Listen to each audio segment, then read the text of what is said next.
Hi guys, it's Mrs. Sullivan. So I hope you can hear me. I'm hoping you can. I am recording the first 3 chapters of George's Secret Key to the Universe. This is the book that we're starting to read in small groups. I'm basically recording this for those who don't make it to small groups for whatever reason. So you won't have to watch this if you are in small groups and you are listening to it as we are discussing it. But I just wanted to kind of put this out here so you guys can read with me here. Okay. So we're going to do chapter 1, 2, and 3 of George's Secret Key to the Universe. So I've got it up here on the smart board. You guys have your own books here in class, but obviously you don't have them with you right now. So here's the cover. It's a New York Times bestseller. So this is a really good book. If you are a big fantasy person, I think you're really going to like this book. So I'm going to go ahead and... Nope, don't want that. I'm going to go ahead and get it started. This is all kind of like the fly pages, acknowledgement, that sort of thing. If we can, there we go. And we'll just kind of go from there, and I'll just read as we go. You guys follow along on my screen, and we'll go from there. I don't know if I can make this bigger. I'm sure there's a way to do that. But I bet you anything my bar is in the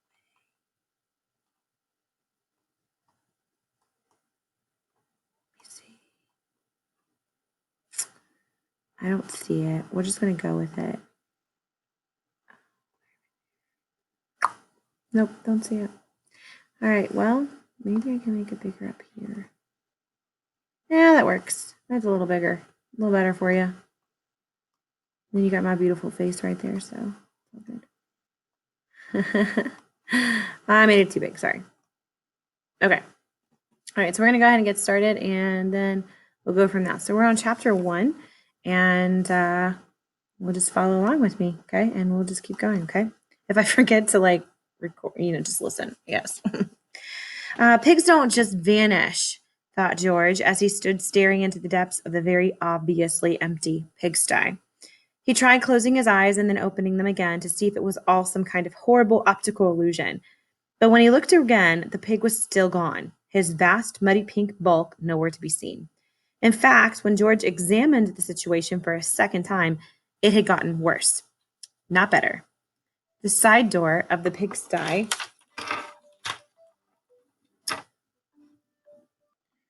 Sorry, had a phone call. Had to take that. Okay.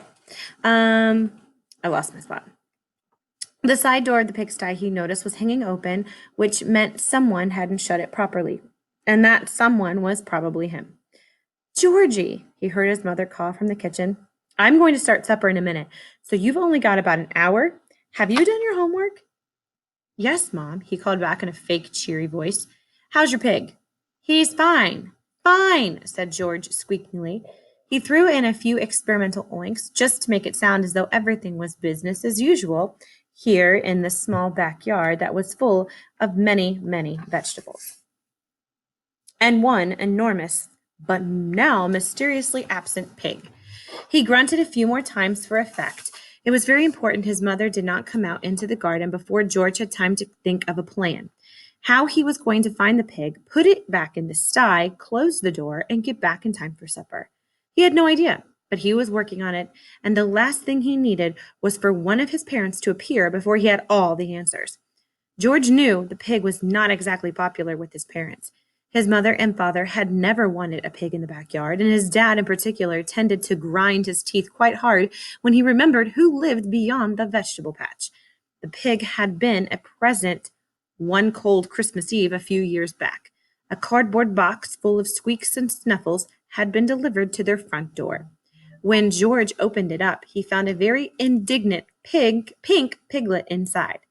George lifted him carefully out of the box and watched with delight as his new friend skidded around the Christmas tree on his tiny hooflets. There had been a note taped to the box. Dear all, it read, Merry Christmas. This little fellow needs a home. Can you give him one? Love, Grandma. Kisses. George's dad hadn't been delighted by the news addition to his family just because he was a vegetarian. It didn't mean that he liked animals. Actually, he preferred plants. They were much easier to deal with. They didn't make a mess or leave muddy hoof prints on the kitchen floor or break in and eat all the cookies left out on the table. But George was thrilled to have his very own pig. The presents he received from his mom and dad that year were, as usual, pretty awful. The home-knitted purple and orange striped sweater from his mom had sleeves that stretched right down to the floor. He had never wanted a xylophone, and he had a hard time looking enthusiastic when he unwrapped a build-your-own ant farm. What George really wanted, above all things in the universe, was a computer. But he knew his parents were very unlikely to buy him one. They didn't like modern inventions and tried to do without as many standard household items as they could. Wanting to live a purer, simpler life, they washed all their clothes by hand and didn't own a car, and lit the house with candles in order to avoid using any electricity. It was all designed to give George a natural and improving upbringing, free from toxins, additives, radiation, and other such evil phenomena. The only problem was that in getting rid of everything that could possibly harm George, his parents had managed to do away with lots of things that would also be fun for him. George's parents might enjoy going on environmental protest marches or grinding flour to make their own bread, but George didn't. He wanted to go to a theme park and ride on the roller coasters or play computer games or take an airplane somewhere far, far away. Instead, for now, all he had was his pig. And a very fine pig he was, too. George named him Freddie and spent many happy days dangling over the edge of the pigsty his father had built in the backyard, watching Freddie root around in straw or snuffle in the dirt. As the seasons changed and the years turned, George's piglet got bigger and bigger and bigger, until he was so large that in dim lighting he looked like a baby elephant. The bigger Freddie grew, the more he seemed to feel cooped up in his pigsty. Whenever he got the chance, he liked to escape and rampage across the vegetable patch, trampling on the carrot tops, munching the baby cabbage, and chewing up George's mom's flowers. Even though she often told George how important it was to love all living creatures, George suspected that on days when Freddie wrecked her garden, she didn't feel much love for this pig. Like George's dad, his mom was a vegetarian, but George was sure he had heard her angrily mutter sausages under her breath when she was cleaning up after one of Freddie's more destructive outings. I'd probably want to hurt him too. On this particular day, however, it wasn't the vegetables that Freddie had destroyed. Instead of charging madly about, the pig had done something much worse. In the fence that separated George's garden from the one next door, George suddenly noticed a suspiciously pig-sized hole. Yesterday, it definitely hadn't been there, but then yesterday Freddie had been safely shut in the sty, and now he was nowhere to be seen. It meant only one thing, that Freddie, in his search for adventure, had burst out of the safery of the backyard and gone somewhere he absolutely should not have gone. Next door was a mysterious place. It had been empty for as long as George could remember, while all the other houses in the row had neatly kept backyards, windows that twinkled with lights in the evenings, and doors that slammed as people ran in and out their house. This house was just there, sat, quiet and dark. No small children squeaked with joy early in the morning. No mother called out of the backyard to bring people in for supper.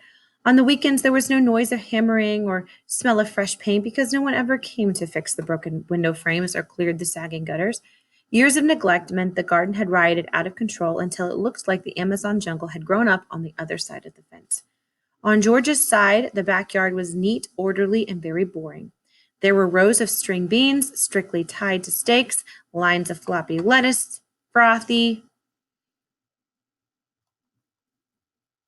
dark green carrot tops, and well-behaved potato plants. George couldn't even kick a ball without it landing splat in the middle of the carefully tended blueberry bush and squashing it. George's parents had marked out a little area for George to throw his own vegetables, grow. I think I said throw, grow. Hoping he would become interested in gardening and perhaps grow up to be an organic farmer, but George preferred looking up at the sky to looking down at the earth. So his little patch of the planet stayed bare and scratchy, showing nothing but stones, scrubby weeds, and bare ground. While he tried to count all the stars in the sky, he found out how many there were. Next door, however, was completely different. George often stood on top of the pigsty roof and gazed over the fence into the glorious tangled forest beyond. The sweeping bushes made cozy little hidey holes.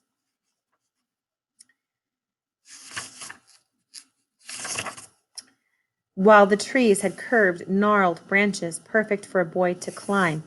Brambles grew in great clumps, their spiky arms bending into strange wavy loops, crisscrossing each other like train tracks at a station. This is the night sky. They're talking about during the day there's only one star that can be seen in the sky. It is a star. You guys can kind of pause this video if you want, and you can read through some of these. We probably talk about these in small groups. We are right here. In summer, twisting bindweed clung on to every other plant in the garden like a green cobweb. Yellow dandelions sprouted everywhere. Prickly, poisonous giant hogweed loomed like a species from another planet, while idle blue forget-me-not flowers winked prettily in the crazy bright green jumble of next door's backyard. But next door was also forbidden territory. George's parents had very firmly said no to the idea of George using it as an extra backyard playground. And it hadn't been their normal sort of no, which was a wishy-washy kindly, we're asking you not to go for your own sake sort of no.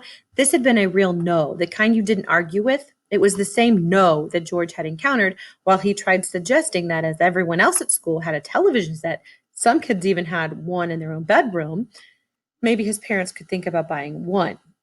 On the subject of television, George had had to listen to a long explanation from his father about how watching mindless trash would pollute his brain. But when it came to next door, he didn't even get a lecture from his dad, just a flat, conversation ending no. George, however, always liked to know why. Guessing he wasn't going to get any more answers from his dad, he asked his mother instead. Oh, George, she had sighed as she chopped up Brussels sprouts and turnips and threw them into the cake mix.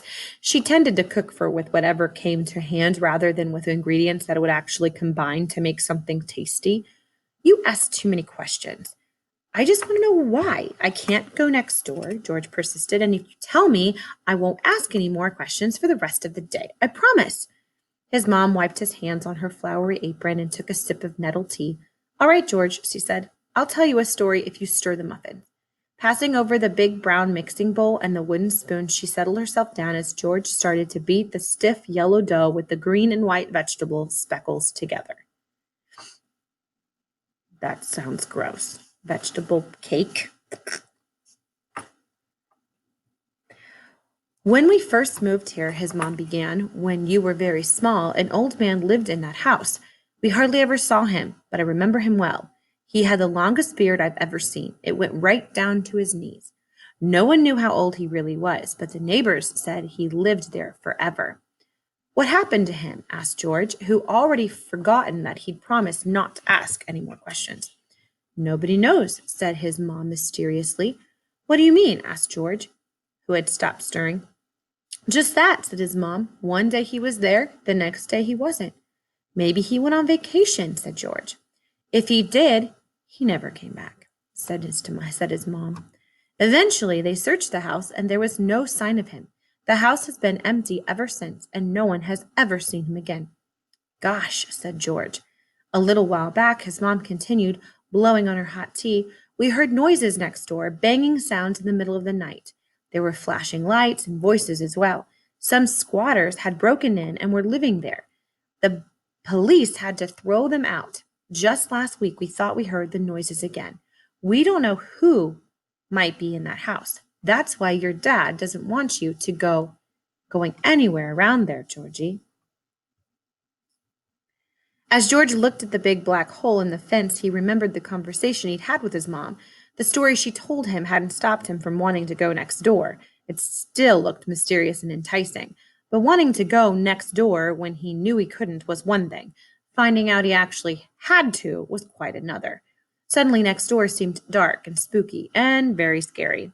George felt torn. Part of him just wanted to go home to the flickering candlelight and funny, familiar smells of his mother's cooking, to close the back door and be safe and snug inside his own house once more. But that would mean leaving Freddie alone and possibly in danger.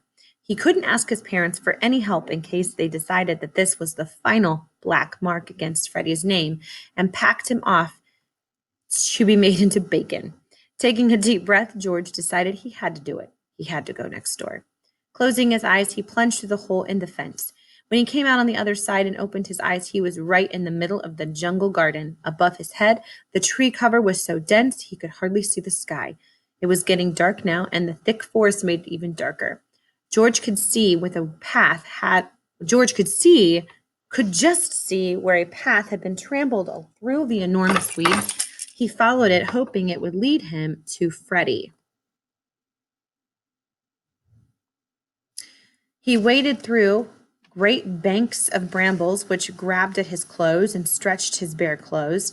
They seemed to reach out in the semi-darkness to scrape their prickly spines along his arms and legs. Muddy old leaves squished under his feet, and nettles attacked him with their sharp, stinging fingers.